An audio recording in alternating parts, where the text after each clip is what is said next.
Masalah Malaysia bukan karena Indonesia terlalu hebat. Masalah Malaysia adalah ego yang kegedean, tapi prestasi kedodoran.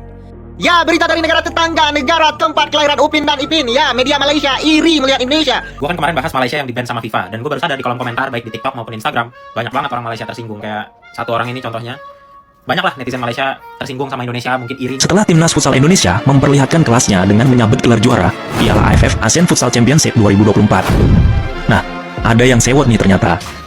Media tetangga tercinta kita, Malaysia, menuliskan bahwasanya skip futsal tak penting. Wah, ngeri-ngeri sedap nih ya. Waduh, kok bisa ya nggak penting ya? Apakah karena timnas futsal kalian kemarin dibantai Thailand 3-1? Atau dibantai timnas futsal Indonesia 6-0? Cukup heran banget ya sama media tetangga kita ini ya, yang sebelumnya juga menyindir tentang pencapaian Indonesia di Olimpiade Paris. Bahwasanya Indonesia ini cuma dapat 2 medali emas aja. Seharusnya dengan jumlah penduduk 282 juta jiwa, bisa lebih dong. Berarti Indonesia ini tidak bisa memilih atlet ya. Indonesia cuma bisa dapat 2 medali emas aja. Halo Bung, lo pikir untuk dapatkan medali emas dihitung dari total jumlah penduduk? Ya kan enggak. Lihat aja lah India. India berapa total penduduknya? India 1,4 M total penduduknya. Dan mereka sama sekali tidak dapat medali emas. Itu dulu kita luruskan, karena setiap kali Indonesia melesat, yang kepanasan bukan atletnya, tapi tetangganya. Dan kita semua tahu siapa. Negara yang paling rajin komentar, paling sering nyinyir, tapi paling jarang bercermin. Indonesia menang, Malaysia tersinggung, Indonesia kerja keras, Malaysia bilang enak. Indonesia berdarah-darah di lapangan, Malaysia sibuk menyederhanakan penderitaan orang lain agar egonya tidak terluka. Kalimat enak jadi atlet Indonesia itu bukan komentar polos, itu jeritan batin yang gagal diakui. Karena kalau memang enak, kenapa tidak ditiru? Kalau memang tinggal terima bonus, kenapa tidak bisa menyusul? Jawabannya sederhana tapi pahit. Tidak semua negara siap membayar harga prestasi. SEA Games di Thailand sudah selesai, medali sudah dibagikan, lagu kebangsaan sudah dikumandangkan, dan papan klasemen bicara lebih jujur daripada komentar media sosial manapun. Indonesia 333 medali, 91 emas, target 80 emas, lewat. Dilewati sambil lari. Bukan karena keberuntungan, tapi karena sistem, disiplin, dan investasi. Dan disitulah kepanikan dimulai. Karena angka-angka tidak bisa dipelintir, medali tidak bisa di-framing, prestasi tidak bisa disindir sampai hilang. Maka yang tersisa hanyalah kecemburuan yang dibungkus gengsi. Prabowo bicara jujur, tidak jaim, tidak pura-pura kuat. Di satu pihak saya senyum, 91 emas, di lain pihak agak pusing juga, bonusnya besar sekarang. Itu bukan keluhan, itu pernyataan pemimpin yang sadar harga sebuah kemenangan. Karena prestasi tidak gratis, karena kemenangan bukan sulap, karena atlet bukan mesin yang bisa diperas tanpa dihargai. Dan kalimat paling pentingnya adalah ini, Sabdo Pandito Ratu, ucapan pemimpin harus dipegang. Di situ beda mentalitasnya kelihatan. Indonesia, janji itu utang. Malaysia, janji itu fleksibel, tergantung anggaran dan alasan. Bonus 1 miliar rupiah per emas bikin Malaysia gelisah. Bukan karena nominalnya, tapi karena membuka borok lama. Thailand, sekitar 162 juta rupiah. Singapura, sekitar 130 juta rupiah. Malaysia, sekitar 80 juta rupiah. 80 juta. Dan ironisnya, negara yang paling rajin mengklaim diri maju justru paling pelit menghargai pahlawannya sendiri. Lalu ketika Indonesia memberi 1 miliar rupiah, yang keluar bukan refleksi, tapi nyinyir. Wah, besar sekali. Berlebihan. SEA Games kok segitu? Padahal yang ingin mereka katakan sebenarnya satu, kami tidak mampu. Tapi gengsi tidak mengizinkan kalimat itu keluar. Indonesia tidak sekadar memberi uang. Indonesia mengirim pesan ke atlet. Kami lihat pengorbananmu. Kami tahu ini bukan instan. Kami hargai prosesmu. Pesan ke kawasan, kami serius, kami berinvestasi. Kami tidak main-main. Dan pesan ke Malaysia yang ini paling menohok. Kami sudah bergerak, kamu masih berdebat. Media Thailand dan Vietnam paham ini. Mereka tidak defensif, tidak nyinyir, tidak sok suci. Mati Chon menyebut Indonesia delegasi dengan hadiah tertinggi. Soha.vn bahkan menulis, 1 emas Indonesia sama dengan 2 kali gabungan bonus Vietnam, Thailand, dan Singapura. Itu bukan pujian kosong, itu pengakuan regional. Sementara Malaysia, sibuk memelintir narasi seolah uanglah yang membuat Indonesia menang. Padahal yang membuat Indonesia menang adalah struktur yang dibangun bertahun-tahun, sementara Malaysia sibuk mengoreksi orang lain. Dan mari kita jujur, ini bukan cuma soal olahraga, ini soal peta kekuatan yang bergeser. Indonesia hari ini lebih berani di diplomasi, lebih agresif di ekonomi, lebih disiplin di olahraga, lebih percaya diri di panggung regional Malaysia. Ribut internal tak selesai-selesai, ekonomi goyah tapi pura-pura stabil, politik penuh drama, minim arah prestasi olahraga makin jarang disorot. Lalu mereka bertanya, kenapa Indonesia sekarang diperhitungkan? Pertanyaan itu sendiri adalah bukti ketertinggalan. Malaysia masih hidup di memori lama. Saat Indonesia dianggap lambat, saat Indonesia dianggap berisik tapi tak efektif, saat Indonesia dianggap besar tapi tidak rapi. Masalahnya, dunia sudah bergerak, Indonesia sudah berubah, dan Malaysia belum siap menerima itu. Maka lahirlah sindiran, maka lahirlah framing negatif, maka lahirlah kalimat meremehkan seperti enak jadi atlet Indonesia. Karena mengakui keunggulan tetangga lebih menyakitkan daripada kalah di lapangan. Padahal Indonesia tidak sedang pamer. Indonesia sedang menata ulang standar. Kalau SEA Games saja 1 miliar rupiah, artinya apa? Artinya atlet tidak lagi diperlakukan sebagai alat politik musiman. Dan ketika Olimpiade memberi 6 miliar rupiah, itu bukan foya-foya. Itu kompensasi risiko hidup, cedera, tekanan, usia karier pendek, pengorbanan keluarga, hal-hal yang sering tidak pernah masuk hitungan negara yang hobi menyindir.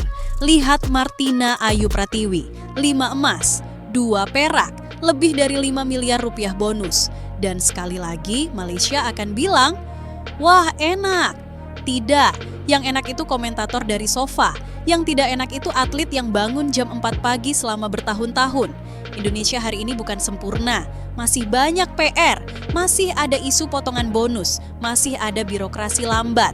Tapi bedanya satu, Indonesia bergerak ke depan sambil membenahi. Malaysia masih sibuk membuktikan diri dengan kata-kata. Dan inilah yang paling menyakitkan bagi mereka. Indonesia tidak butuh pengakuan Malaysia karena pengakuan sudah datang dari angka medali media regional fakta lapangan. Kalau Malaysia mau terus menyindir, silakan, itu hak mereka. Tapi setiap sindiran tanpa prestasi hanya mempertegas satu hal. Ini bukan tentang benci, ini tentang iri yang tidak berani jujur dan gengsi yang kalah oleh fakta. Indonesia melangkah, Malaysia tertinggal lalu berisik. Dan di dunia olahraga, seperti juga di geopolitik, yang paling berisik biasanya bukan yang paling kuat, tapi yang tak siap menerima perubahan peta kekuatan. Dan di titik ini, mari kita bongkar satu persatu kepalsuan narasi yang sering dipakai Malaysia untuk menenangkan diri sendiri. Narasi pertama, Indonesia menang karena uang. Ini dalih paling malas. Kalau uang adalah segalanya, Qatar sudah juara dunia tiap tahun. Kalau uang otomatis jadi emas, atlet yang paling kaya harusnya paling cepat lari. Faktanya, uang datang belakangan. Yang datang lebih dulu adalah keringat, patah tulang, gagal berkali-kali, dan latihan yang tidak pernah viral. Indonesia memberi bonus setelah menang. Malaysia berdebat soal bonus sebelum menang. Perbedaannya kelihatan jelas. Narasi kedua, SEA Games itu level rendah. Lucu. Setiap kalah, levelnya diturunkan. Setiap kalah, kompetisinya dikecilkan. Setiap kalah, medali jadi tidak penting. Tapi ketika menang, SEA Games tiba-tiba jadi kebanggaan nasional.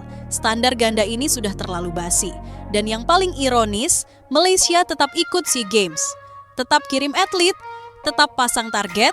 Kalau memang tidak penting, kenapa datang? Jawabannya pahit.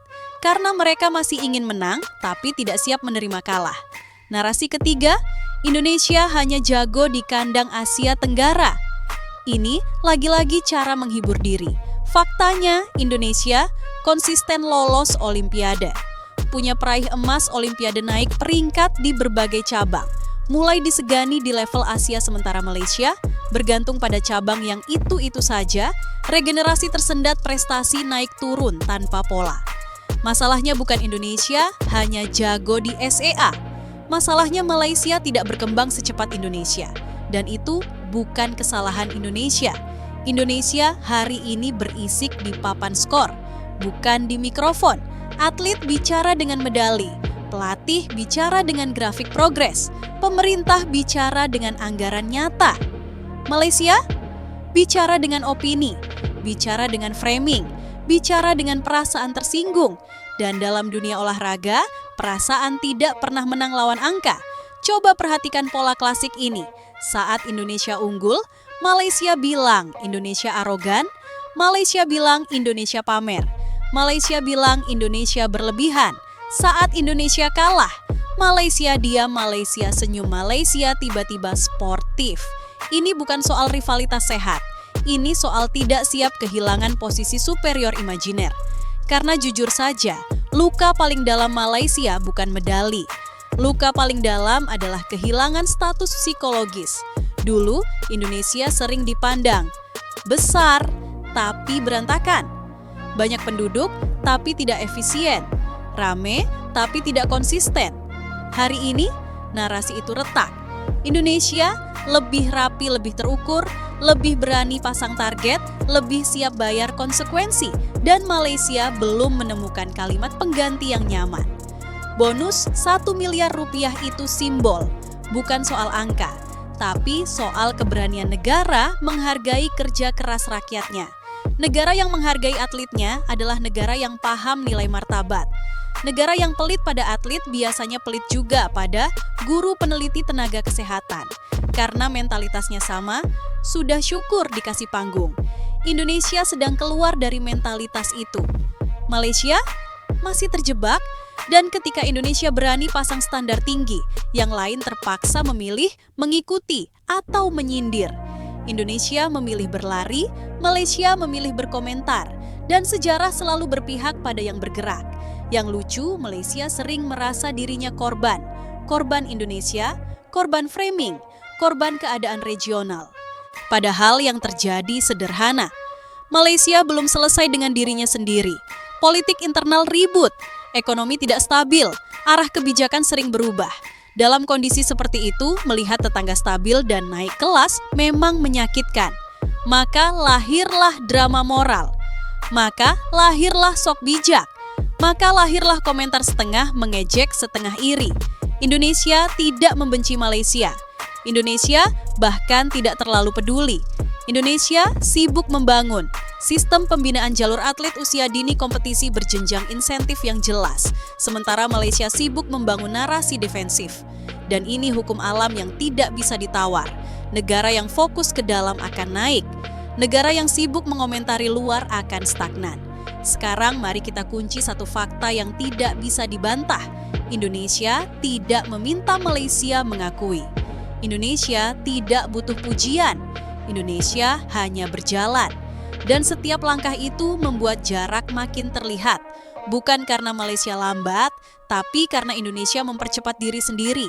Dan jika hari ini Malaysia masih sulit berkata jujur, tidak apa-apa. Tidak semua orang siap menelan kenyataan sekaligus. Tapi satu hal pasti, setiap sindiran tanpa prestasi akan selalu terdengar seperti teriakan dari belakang garis finish. Indonesia sudah sampai. Malaysia masih sibuk menjelaskan. Sekarang mari kita bongkar inti paling sensitif dari semua ini. Mental kalah yang disamarkan sebagai superioritas moral. Ini penyakit lama. Dan Malaysia, sadar atau tidak, sedang mengidapnya. Ketika kalah di angka, mereka naik ke mimbar moral. Ketika kalah di prestasi, mereka bicara etika. Ketika kalah di hasil, mereka ganti arena debat. Bukan soal siapa paling cepat, tapi siapa paling santun. Bukan siapa paling kuat, tapi siapa paling rendah hati. Masalahnya begini, moral tanpa prestasi itu kosong. Dan prestasi tanpa perlu banyak ceramah itu berisik sendirinya. Indonesia memilih yang kedua. Coba perhatikan betul-betul pola reaksinya. Indonesia menang, Malaysia bilang, jangan sombong, jangan berlebihan, jangan terlalu euforia. Padahal siapa yang sombong? Atlet yang menang dan bersyukur, atau komentator yang kalah tapi sibuk mengatur emosi orang lain? Ini bukan nasihat, ini mekanisme pertahanan diri, karena lebih mudah menegur orang lain daripada mengakui kekurangan sendiri. Indonesia hari ini tidak sedang teriak paling hebat, Indonesia hanya membiarkan data bicara, 91 emas, 333 medali, bonus 1 miliar rupiah.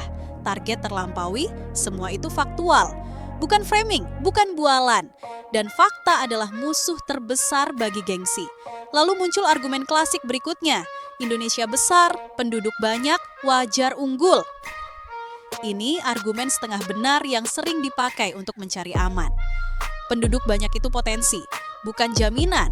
Kalau jumlah otomatis jadi prestasi, India harusnya raja olahraga dunia. Nigeria harusnya langganan emas. Masalahnya bukan jumlah, masalahnya manajemen potensi. Indonesia mulai serius mengelola. Malaysia masih sibuk mengomentari hasil. Dan disinilah letak perbedaan paling tajam. Indonesia berani bayar mahal untuk hasil jangka panjang. Malaysia takut keluar biaya tapi ingin hasil cepat. Indonesia berani biayai pelatnas panjang, beri insentif besar, siapkan bonus jelas. Bikin target terbuka Malaysia, target sering berubah. Apresiasi terbatas atlet ditekan demi nama negara, tapi kesejahteraan dibicarakan belakangan. Lalu heran, kenapa atlet pindah fokus? Heran, kenapa regenerasi seret? Heran, kenapa prestasi stagnan? Sekarang kita bicara soal keberanian politik. Prabowo jujur bilang pusing. Karena 100 miliar itu bukan uang kecil. Tapi dia tetap bilang janji harus ditepati. Ini bukan soal suka atau tidak pada figur. Ini soal keputusan politik yang berpihak pada prestasi. Bandingkan dengan negara yang janji dibuat sebelum event alasan, dicari setelah event bonus, dipotong dengan dalih teknis atlet disuruh memahami. Atlet disuruh legowo. Atlet disuruh nasionalis. Nasionalisme tanpa penghargaan itu manipulatif. Indonesia sedang mengirim pesan keras ke generasi muda. Kalau kamu berprestasi, negara tidak akan lupa. Pesan seperti ini lebih kuat dari 1000 slogan. Dan ini yang membuat negara lain, terutama yang belum siap, gelisah. Karena standar sedang dinaikkan dan tidak semua orang siap lompat. Malaysia sebenarnya punya pilihan, mengakui, belajar, mengejar, tapi yang dipilih adalah menyangkal sambil menjaga gengsi. Maka lahirlah kalimat-kalimat ambigu, setengah pujian, setengah meremehkan, setengah iri, setengah sok dewasa. Padahal mengakui keunggulan orang lain tidak otomatis merendahkan diri. Justru itu tanda kedewasaan kompetitif. Indonesia hari ini lebih tenang, bukan karena merasa paling hebat, tapi karena tahu sedang kemana, arah jelas, target jelas. Konsekuensi siap dibayar, Malaysia terlihat lebih ribut.